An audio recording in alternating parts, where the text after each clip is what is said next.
Now, one of the feature races of the festival every year, marvellous spectacle always to watch, is the Arkle chase. And Irish horses, at least in the market, very dominant. Notebook, Fakir Dudaris and Cashback, and they've all had a crack at each other. And Notebook is top after a couple of fine performances at Punchestown and Leopardstown, and has done very little wrong, except the only thing is he didn't really behave himself prior to the race at Leopardstown, and it was a bit of a concern, but he did battle on strongly and win. So Notebook for Henry de Brommet and Rachel Blackmore. Brendan, would you like him in the Arkle? Can he confirm places with Cashback? I think it's very difficult racing to fall out with Notebook. He's been really impressive. It's 4 from 4. But I have to say, Des, it would worry me to carry on of him at Leopardstown at Cheltenham. There'll be many times more people there. He did carry on quite badly at Leopardstown. He's by network. They can have issues. I thought that Willie's horse, Cashback, could turn the tables on him. He was only 3/4 of a length behind him in Leopardstown. And I think, given the imponderable of network and the Cheltenham factor, I thought Willie's was a safer bet, and he would be my one for the Arkle, Cashback. Yeah, and he's good value there for each way. David, would you be concerned about Notebook's behaviour after Leopardstown? And I think Brendan makes a very valid point that you can easily get worked up at Cheltenham with the hurly-burly and the big buzz that goes on there. And a front runner at Cheltenham, he's there to have a crack at, isn't he? Yeah, there's 3 front runners and they're the first 3 in the betting. I agree with everything Brendan said. Last year I rode Cashback in a Grade 2 novice hurdle in Fairyhouse, and the speed we went was crazy. Ruby came from off the pace and he beat me. Cashback was a bit keen and probably lacked a bit of experience. But Ruby pulled up and he said, "How does he jump?" I said, "Geez, he's as good and as safe as you'll get." And Ruby said he's going to take some pegging in the Arkle next year. So I haven't seen anything from Cashback that's changed my opinion since last Easter from Cashback. So you're in the Cashback team.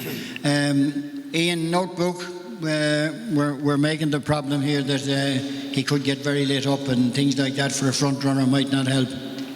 Yeah, it would be a worry for you. Look, he done it there. It doesn't necessarily mean he's going to do it again. It would be a worry, but there's not. I'm sure now that he's done it, they're going to take every measure to see that he doesn't do it again. So he could go there and be perfect, and if he does, he has a very good chance. But I know Ollie is sweet enough on his horse, Brewing Up a Storm. He hasn't ran. He had a bit of a setback and he hasn't ran in a while, but I think he's happy enough where he has him, and he wouldn't run him in that type of race unless he thought he had a chance, and I'd chance something each way on him. Okay, Thomas, how do you see the Arkle panning out? Look, Fakir Dudaris, when he bet Sam Crow in Fairyhouse, he was electric over his fences when he went from the front. They changed tactics maybe a little bit the last day and sat in behind Notebook. But that day when he got light at his fences in Fairyhouse, he was gaining so much length. Maybe he is going to be a fresher horse as well because he hasn't run since Christmas. But I think maybe if they go back to square one and maybe jump him off, I know there's probably going to be a blistering pace if David's saying Cashback and Notebook goes from the front as well, but I think maybe he back to near the front of the field, he could get his jumping together and maybe give them all something to think about. Of course, if the ground stays as Ian told us it was this morning, that would be very, very much in his favour. Ronan, how do you see the Arkle working out? Another one for Cashback. I think you're looking at that race at Leopardstown and how good it was. It's the right race. It's good, really good trial for the Arkle, and Notebook and Cashback went on a hammer and tongs, came away for some very good horses. And basically what you're backing at 6-1 with Cashback is Willie Mullins to find the improvement between now and then to go and improve past Notebook. Notebook that was his 4th run and was Cashback's 3rd run, so there is a little bit more scope to progress there. It's interesting, Willie has press morning compared Cashback to Untitled Chapter, who obviously won the Arkle. I just think he's a very good price at 6-1. I don't think the discrepancy there, 5-2 notebook, 6-1 cashback, I think that's too strong. Brewing Up the Storm is interesting.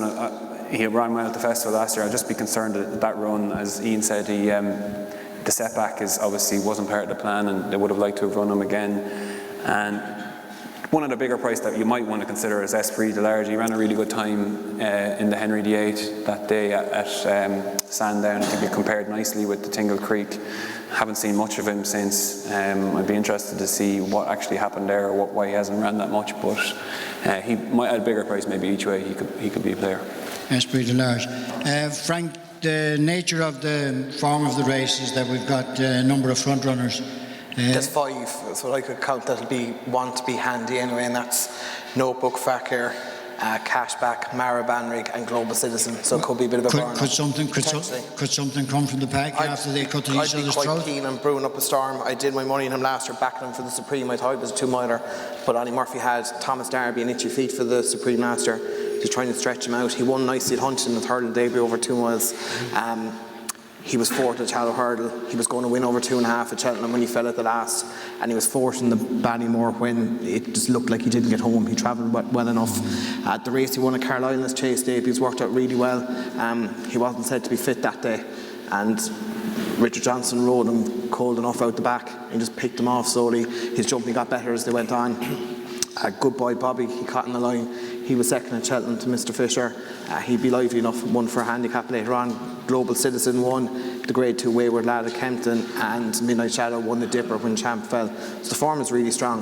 The one worry would be a little bit of a setback, and he was off for a while, but he's won fresh 3 years in a row, so I don't think it'd be too much of a worry. I think the negative I'd have with the Irish horses as well is that it would just be niggling away at me that they were all relatively moderate hurdlers. Like Notebook was only rated 135, Cashback 141, and when I'm thinking back to the Arkle, Western Warhorse, and even Captain Chris was rated 145. It's unusual enough for horses rated that low over hurdles to win the Arkle.